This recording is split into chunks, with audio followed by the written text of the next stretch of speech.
This is a Army tie, not a Steelers tie. There's already been one mistake made about that this morning. Amen. I think the Army had this first. I'm not sure. Good possibility. I want to make sure that there's no confusion about that, Sister Kathy. Me and Brother Cletus were having a conversation outside about birthdays and how you get to the certain point where you're like, I don't even want to hear the word birthday. I don't want to party. I don't want nothing for my birthday. I don't want nothing. And then you wake up, and I don't care how old you are, it's your birthday. And you get up and you walk downstairs, and you're looking for a little card. You're looking for a little note. You're looking for a little something, you know? And you get disappointed when you don't see it. Yeah, I don't care. What you say? I'm smart when it comes to my birthday. I remind people my birthday is coming up. And then I don't ask for things that cost money. I ask for cookies, cake. If it's food, I'll be happy with it. That is pretty And just so y'all know, my birthday is coming up. June 29th is my birthday.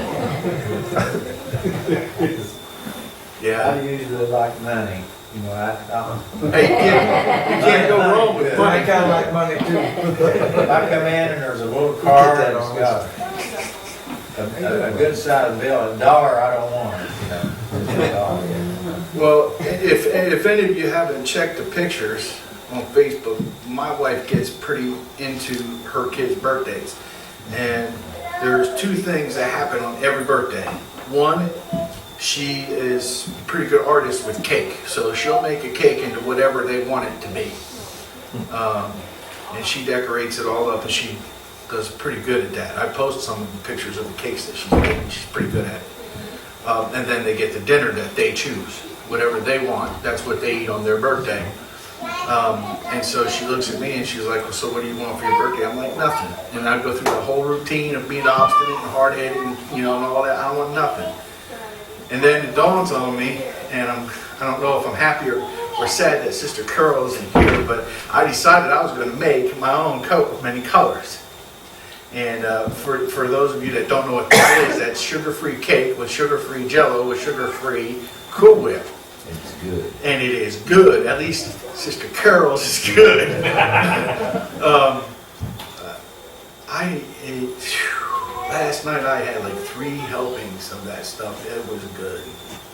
And so that's my cake. My wife doesn't have to make that, but she's going to make a steak and a big fat baked potato.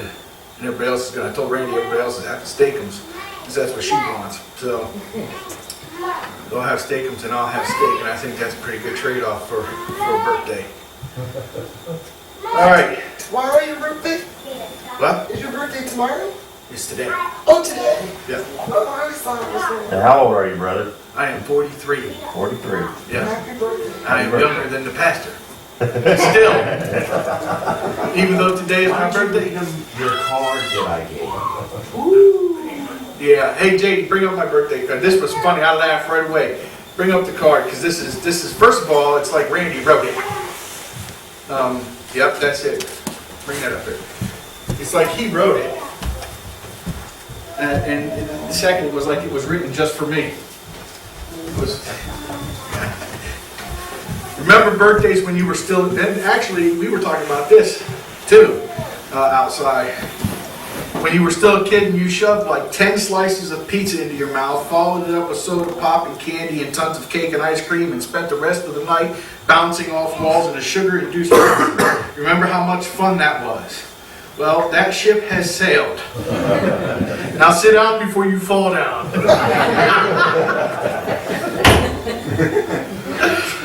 Yeah, have a happy birthday.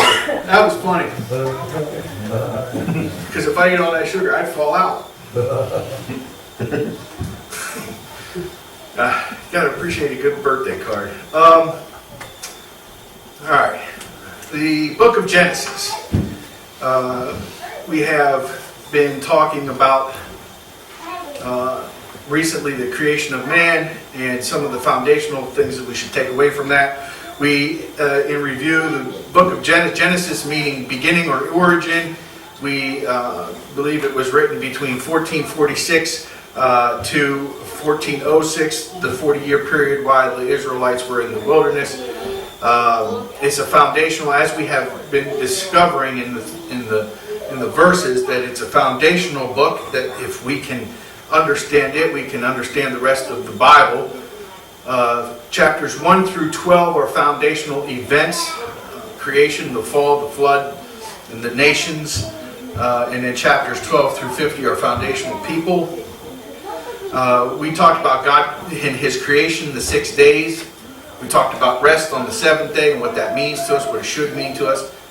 We talked about how when God created man and woman, that He actually laid the foundation for marriage, and that it is to be between a man and a woman.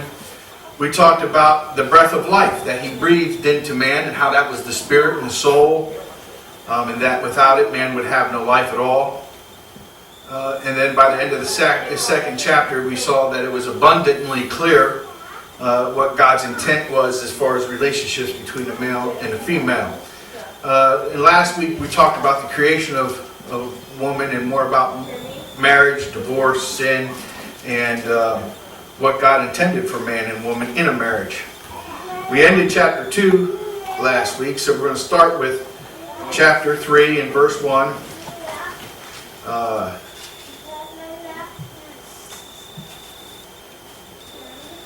Now the serpent was more subtle than any beast of the field which the Lord God had made. And he had said unto the woman, Yea, hath God said, Ye shall not eat of every tree of the garden? And the woman said unto the serpent, We may eat of the fruit of the trees of the garden, but of the fruit of the tree which is in the midst of the garden, God hath said, Ye shall not eat of it, neither shall ye touch it, lest you die.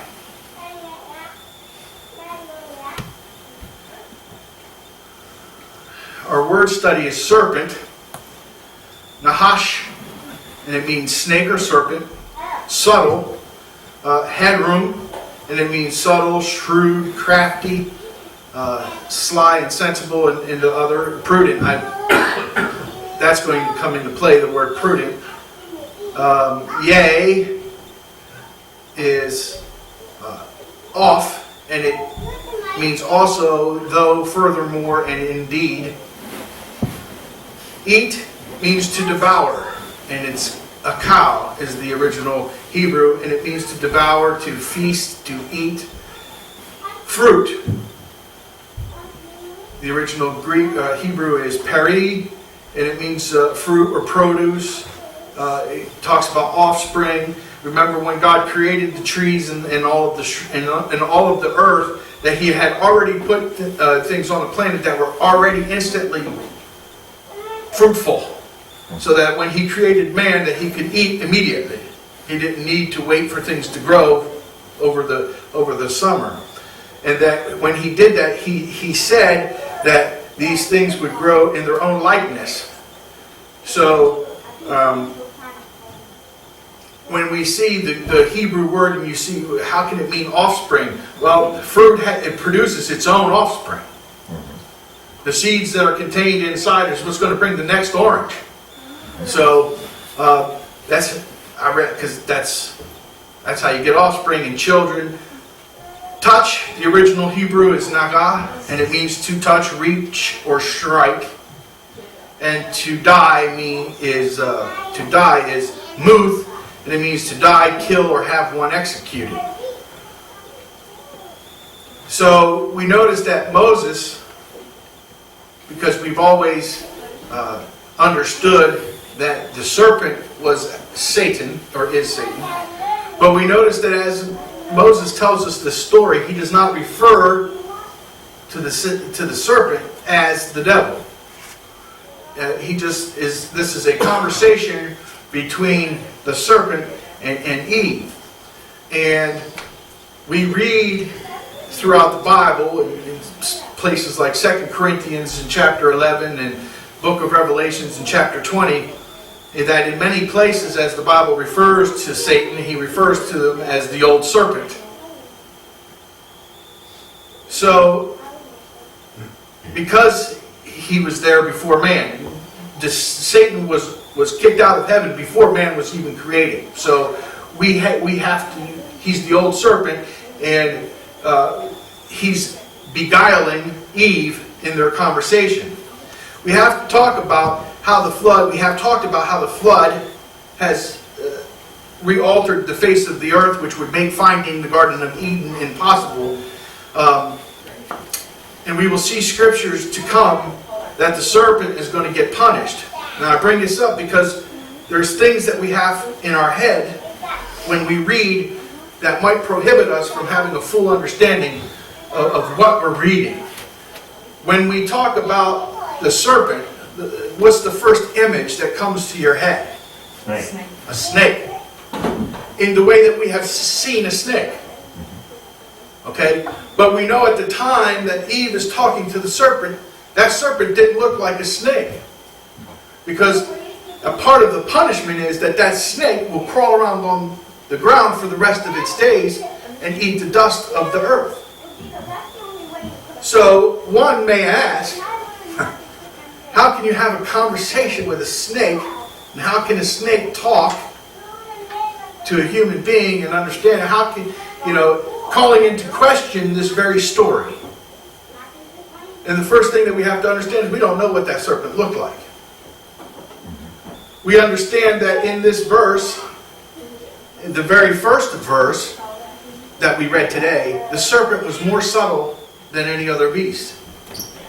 And in our word study of the word subtle, we find out that means sly and sensible, crafty, and prudent.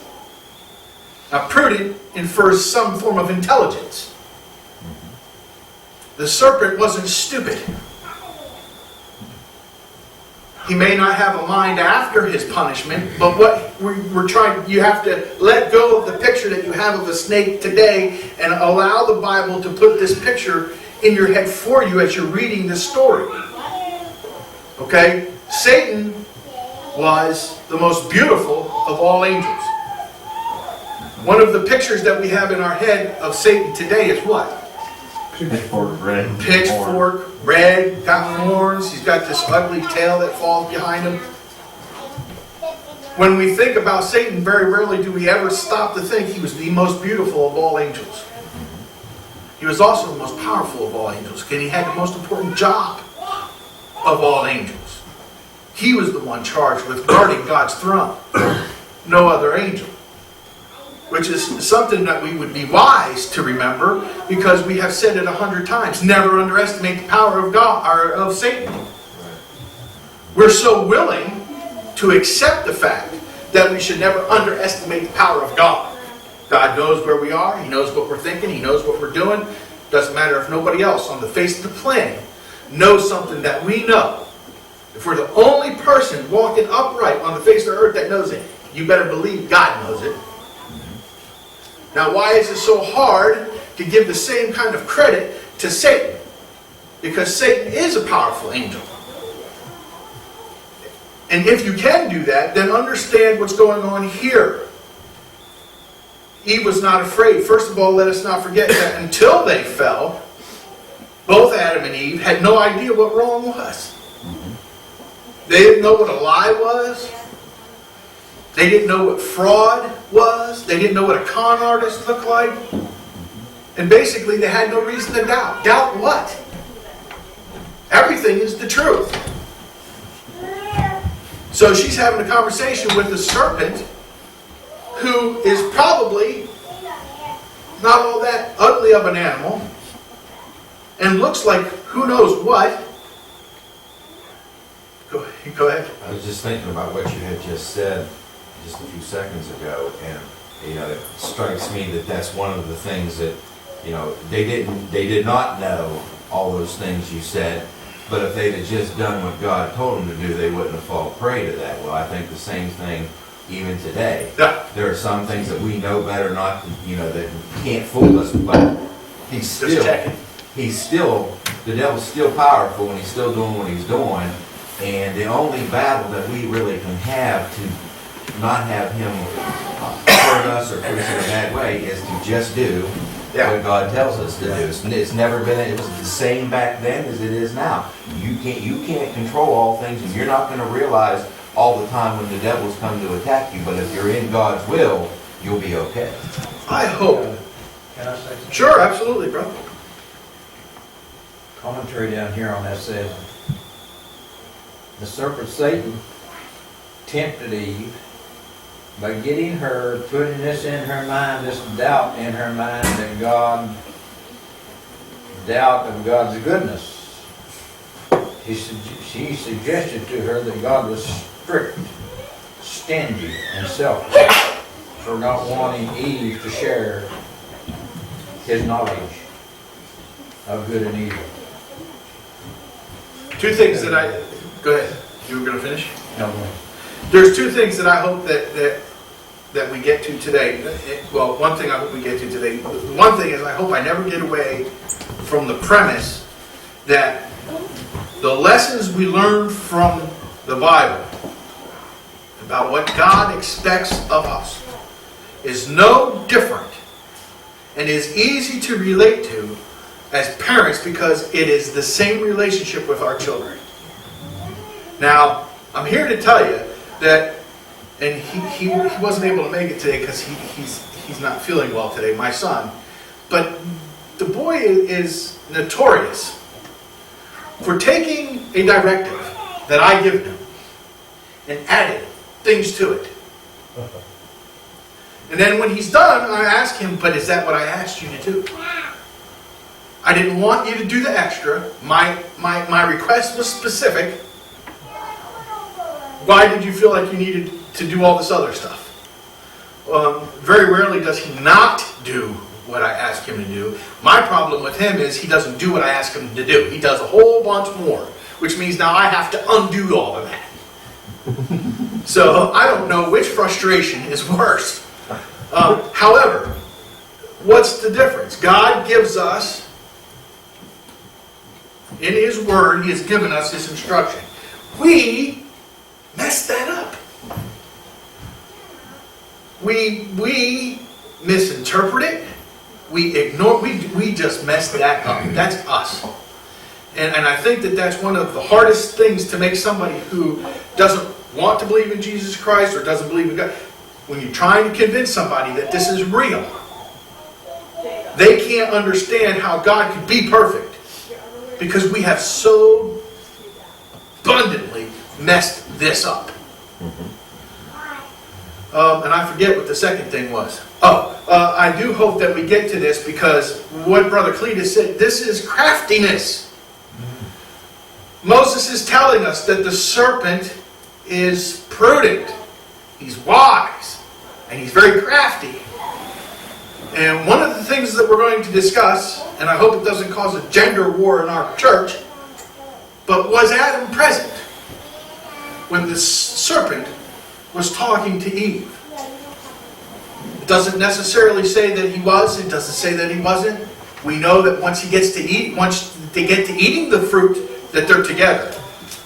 But the serpent is having a conversation here. And he's at work. And the funny thing is that he's still at work in 2013. And you know what? He's still working the same way. Because ever since Eve, it has worked. If we will believe nonsense and not do what we're told, why change his methods? He will put people in your path to divide us. Now, the serpent, I got to get back on my notes because that had nothing to do with my notes. The serpent was very wise, and we know that Lucifer was too. I'm willing to consider here that because that Adam and Eve didn't know anything about evil stuff. I'm willing to believe that the serpent was an attractive animal, something that didn't really strike any fear in her, something that brought some comfort to her, for her to stand there and have a conversation and not flee.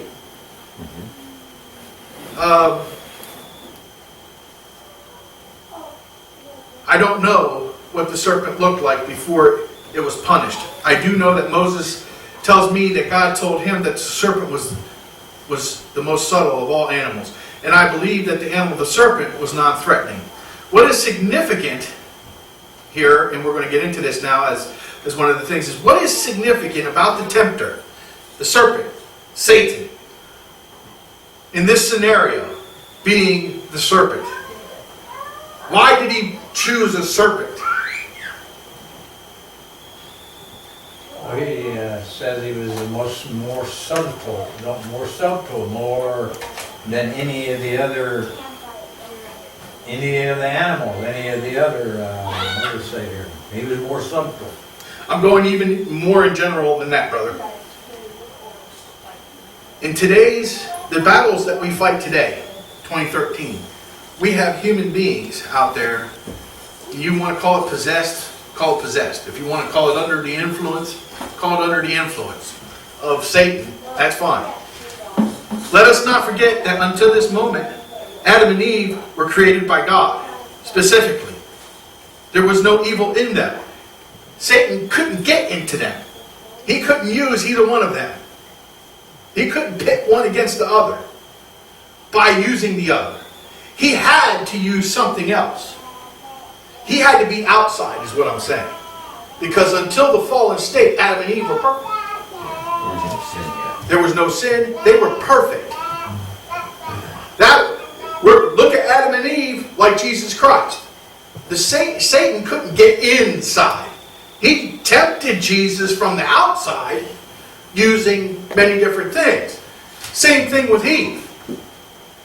The snake couldn't use Adam to get to Eve, and the snake couldn't use Eve to get to Adam. So he used the snake to get to Eve. Okay? So that's the first thing. We have to understand that the reason this is coming about is because Adam and Eve were perfect. They were perfectly constructed, they were perfect in the spirit, and they lived in a perfect place. Everything was perfect. Until. So we see that. And we need to also look at this too. The serpent was talking to whom? Woman. Now, in telling a story, if Adam was there, where it says, the serpent, and he said unto the woman, he could say, he said unto them, if they were both there. Could say Adam and Eve, if they were both there. But we are starting off this conversation by being told that, and he said unto the woman. And then Eve was the only one who responded. Because it says, and the woman said. Now, I'm not Adam, and I wasn't there. But if I'm there with my wife, and somebody approaches her and asks her to engage in a criminal activity, and I'm standing right there, and I know that it's a criminal activity in my mind, I ain't going to give her the opportunity to answer. I will answer for her. And let the person trying to coerce her into illegal activity know we are not going to be participating in that. So, I am obviously of the belief that Adam was not there when this conversation was taking place. Which is important in and of itself. Now, Go ahead. I also, I mean, you want to go? let me get ahead of, I'm going to get ahead of you just a little bit. Okay. Verse 6 says he was there.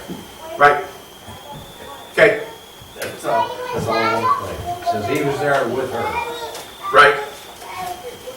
I agree that while the talking was going on, that he was not there. It was not in close enough proximity to actually hear the conversation going on, because I also believe it was from the very beginning, he was known to, and by God, was made the head of the group Yeah. there. She was there to be a helpmeet, she, all the way up through this time, she worked through Adam as the head of the family.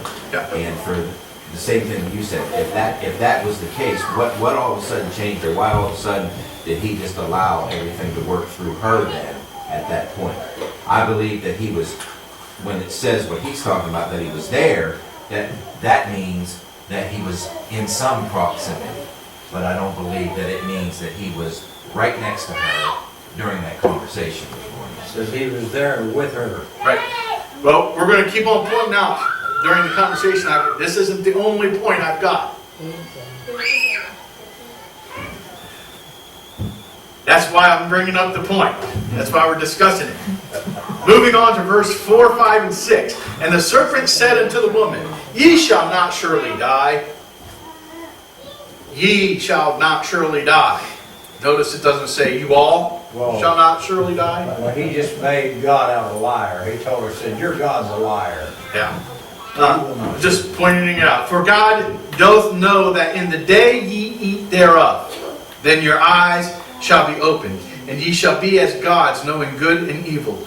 And when the woman saw that the tree was good for food, and it was pleasant to the eyes, and a tree to be desired to make one wise, she took of the fruit thereof, and did eat, and gave also unto her husband with her, and he did eat. Now, let's get into it. Evil. I can't do the tongue roll, but that's what it is. Ra, and it means bad, evil, disagreeable, malignant, unpleasant, displeasing, sad, unhappy. Husband is Ish. If you remember, we're going to revisit. Let's just take a second and revisit the root Hebrew word for wife is Isha. So the husband is Ish, male, female.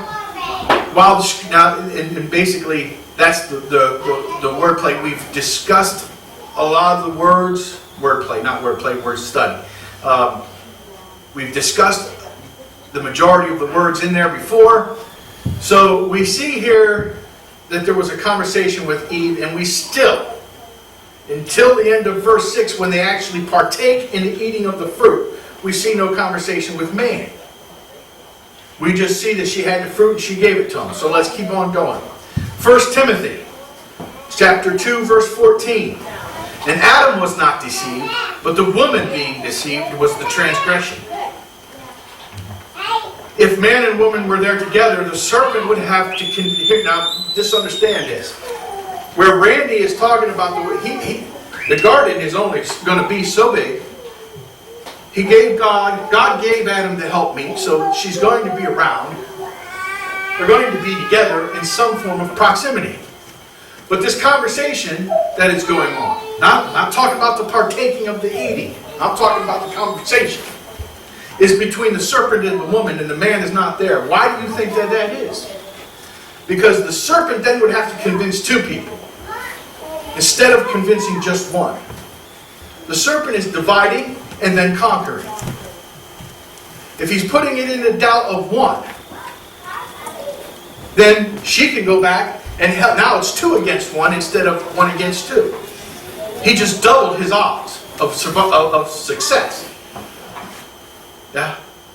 May I also point out that you said in 1 Timothy 2:14, it said what again? Paul is talking about Adam was not deceived. Okay. The woman was deceived. Now, go ahead. You're going to get ahead of me now And too. that being said, see, what the deal is that's another, and that's why you put that scripture in there, and I knew you were going to go to that scripture, because that's another reason to say why Adam was not there during the conversation, because it says that she was deceived. Who was it that deceived Adam? It was not the serpent. He ate of the fruit. Yeah. Because his helpmeet, who had always been right for him and always done good for him that God sent him, gave it to him. And he never had anything to question about not eating the fruit at that time. 1 Timothy 2:14, if Adam was there, then he also would have been said in 2:14 that he was deceived as well. And it doesn't say it. Right. Now, here's the only thing that I have to say about that. And because, again, we're getting ahead. And I don't really want to get ahead. So I'm going to not answer you right now.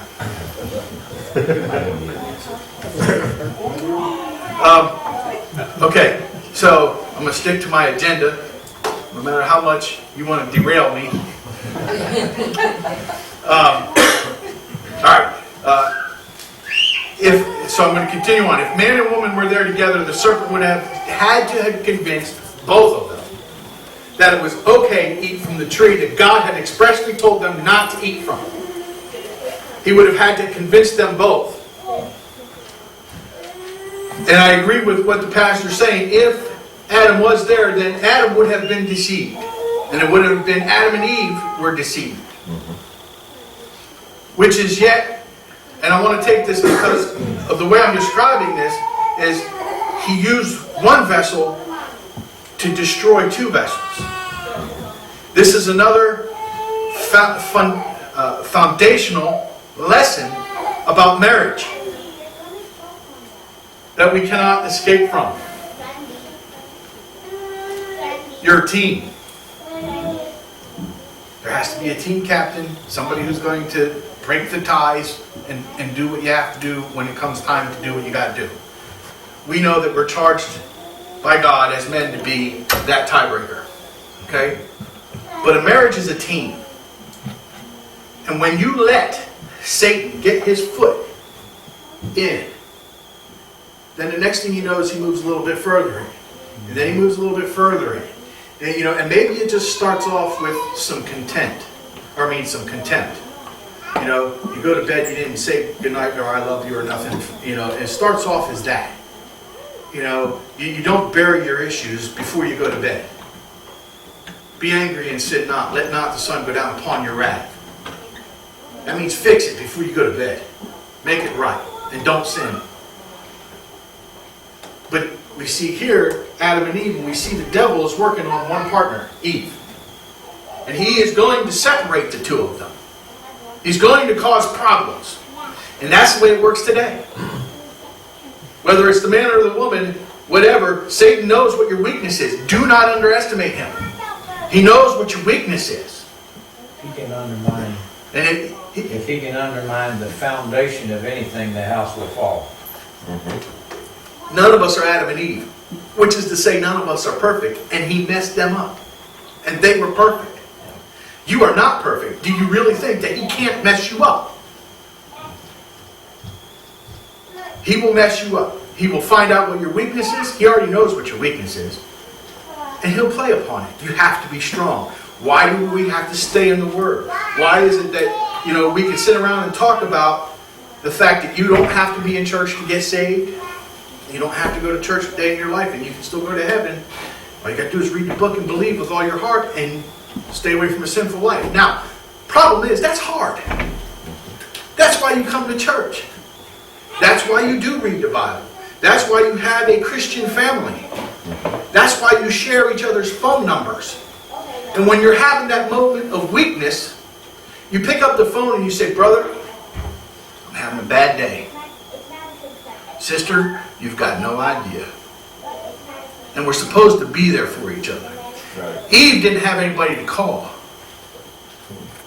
She didn't have a church. But she was also perfect until. So if Satan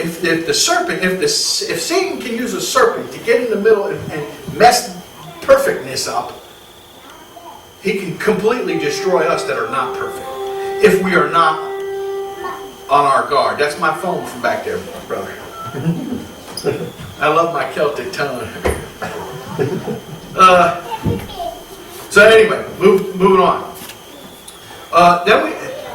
When I've studied the commentary on this, I'm even going to suggest to you that there was a period of time that elapsed from the conversation until when they ate. Okay? So not only am I going to suggest that Adam and Eve wasn't there, that Adam wasn't at the conversation. Maybe he was no further than the front door, but he was not in the conversation. Eve was here having a conversation with the serpent. But then something happened where a period of time elapsed. What that period of time looks like, I have no idea, but I know there was a period of time where Eve did some things. Eve made some observations. Eve noticed that the fruit was good for food. A lot of experts would say to you that she might have stood there and stared at the fruit, and it looked fantastic to her. Just because man was told they couldn't eat of it doesn't mean that it didn't provide food for animals. Perhaps she was watching an animal eat it, and it looked good. Can I suggest to you to think about when you eat a meal, does it or does it not, is it or is it not more of an enjoyable experience when you start off, the plate looks fantastic. It's a wonderful experience. When that plate Yep. looks Preach it, brother. like it, when it's got its little orange slice flowerets, or the parsley that's on the side, when everything has its place and it's just, the plate is wiped clean around it, there's no slop, it just looks good. Your mouth starts watering before you put it in your mouth. I'm imagining, according, this isn't just one commentary, I've read this from several different people and I started to really think about it. The snake is telling her this. She's ingesting the information that the serpent just told her. Then perhaps she walks, maybe she wasn't even at the tree. And she walks over to the tree and she's looking at it. And the fruit looks really good. Most fruit looks good anyway. I mean, a red, shiny apple, it's kind of inviting. Nice stack of grapes, all nice and full. That looks good. Doesn't tell us what kind of fruit it is, Brother Harry. It's just fruit. But we know it looked good. It looked good for food. Which the for food part is kind of, it is interpreted that perhaps she was watching something eat it. A deer. Who knows? But all of a sudden, whatever it was, she's sitting there watching that take place, and it's empowering the words that the serpent put into her head. Temptation. That's right. Okay? So now we have the words, the doubt, as Brother Cleves said, has been put into our brain. Now our eyes are seeing pleasure. She looked, she took, and she gave. Now, Temptation. She said it looks good, it tastes good, very good, and I'm going to give it to my husband because of the temptation that the devil had already put in her mind. yep. She coveted it.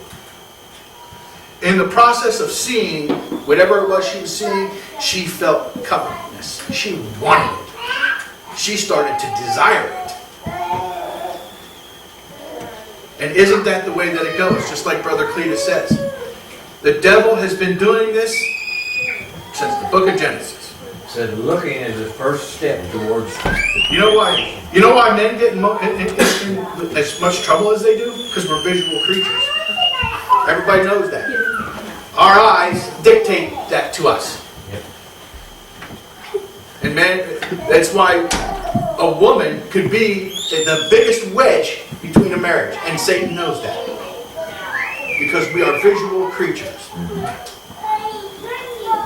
First we see it, then we start to desire it, and then we take it, and then we fall. It's been the same process since the Garden of Eden, and it's been successful. And it's why it does it. Now, that lust doesn't have to be for flesh, it could be for money, because you know what? A mansion looks nice too. Diamonds look good too. Nice speedboat looks good too.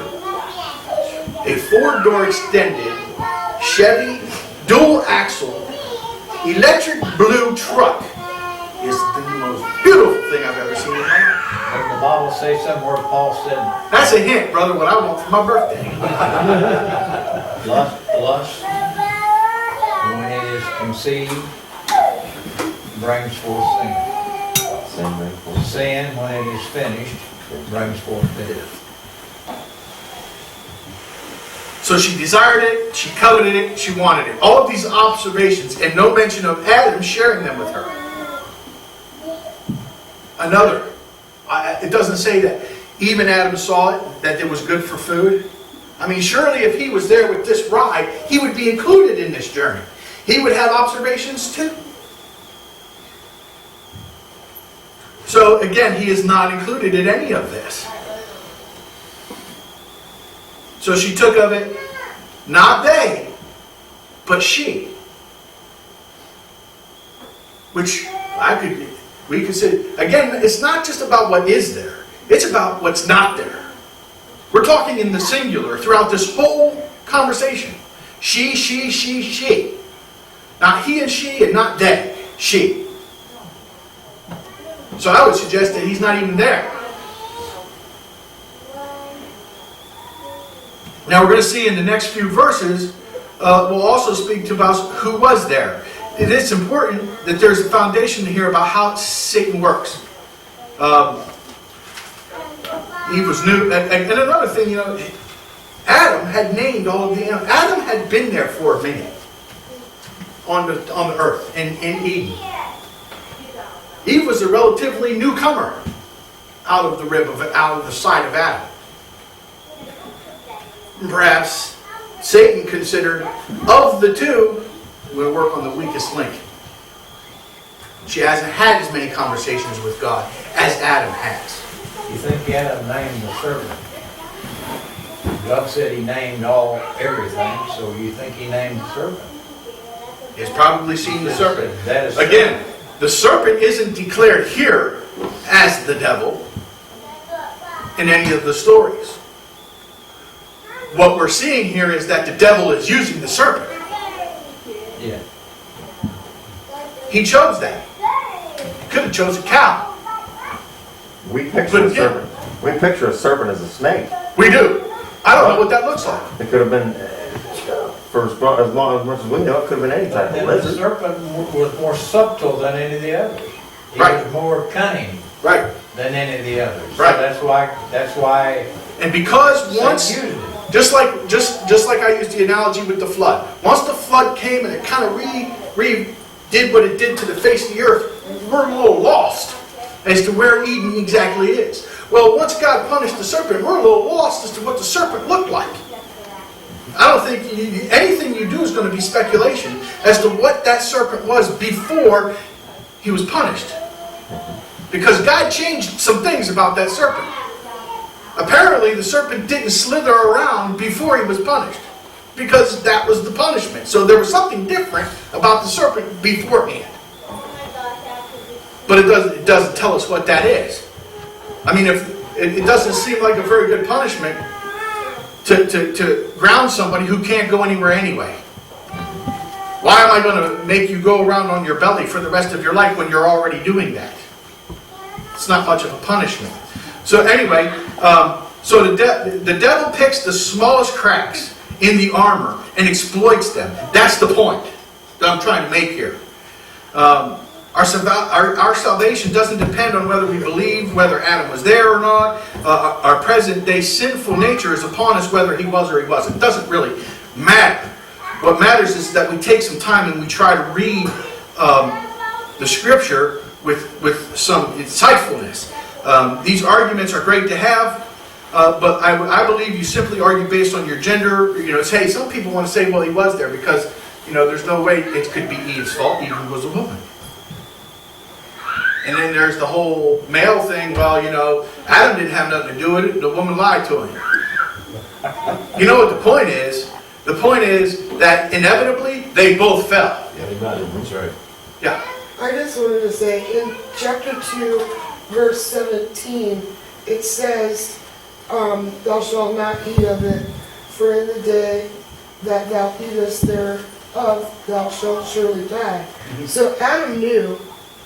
He knew he wasn't supposed to eat it. Right, he Right. knew not to, but Eve tricked him into it. Right. But did he know what? Because the serpent- I don't know. See, now here comes the question. Did he know? Did he know that it was the fruit from that particular tree? Well, because it says specifically commanded the man in 16. So I think he knew. I think he knew too, because here's the thing. And we'll get into this because it's 10:50 already. Next Sunday, yeah, where'd that go? That was a quick hour. But there's a lot to be said from Adam's reaction and his response to God. You see, guilty people, they react a certain kind of way. It ain't the same for everybody because everybody's different. But in general, guilty people act the same way. And we're going to talk about that next week. They reacted to a situation that looked better to them. What do you mean? When they partook of the food, they acted, and they were told not to, but they act to a situation that looked better to them. It looked good. Well, I'm talking about when Adam gave his reasons to God as to why he ate that fruit. That was a telltale sign that to me, he knew what he was doing. Oh, yeah. Keep in mind too, and you've repeated it several times over, even after Eve took of the fruit and partake of it herself, at that point, Adam was still perfect. Yeah. Which would tell me that in a perfect state, if that was the case, he would have known what she was given. Oh, yeah. Because he was still in a perfect state until he took it. There's no way that you could believe that here's this tree, don't eat of it, that you didn't know what that looked like.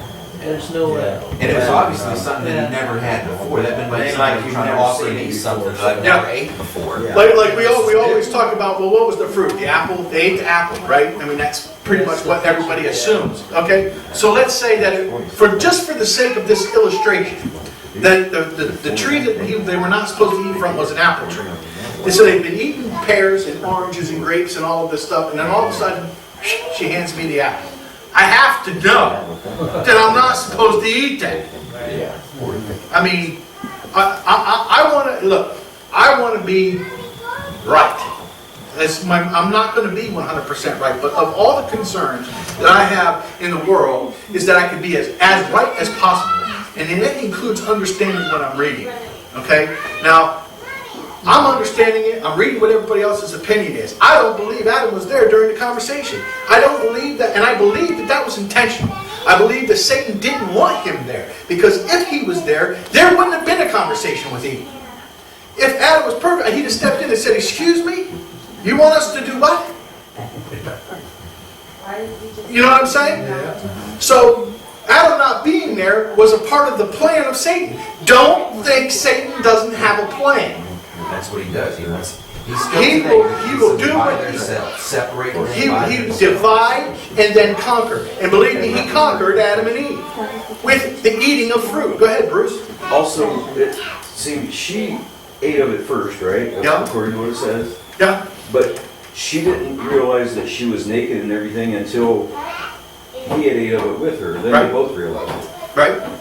So I don't know if it just seems like there was a gap there where she should have realized when she ate of it, hey, I'm naked, I don't know if I should give this to him or not, or what. Well, does it say Well, just so you know, they ate together? yeah, but she handed it to him. She bit first, and then she handed it to him, and he ate of it. And it was a matter of that was a matter of probably 5 seconds, whatever. But I'm going to say this: I believe, because I believe in my God and what I believe, he knew that was going to happen. And the consequence of eating the fruit came upon them simultaneously. He just waited for them to get done, both of them doing what he already knew they were going to do. That was their first free will choice. He wanted it to Yeah. be free Well, will. they were both guilty because they lied. Adam lied to God, and then Eve turned around and lied. Not only did he lie to God, he blamed God. Yeah. So, and we're going to get into that next Sunday. It is 10:55. It's okay if you go over a few minutes on Pastor. It's all right. Take your time. Go ahead and take a break. 11 o'clock, we'll start again.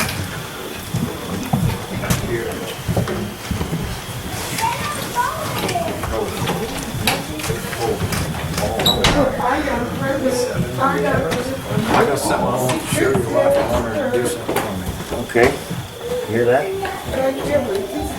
Morgan Durfee. Step out here, I reckon. I'll bring it in. Okay.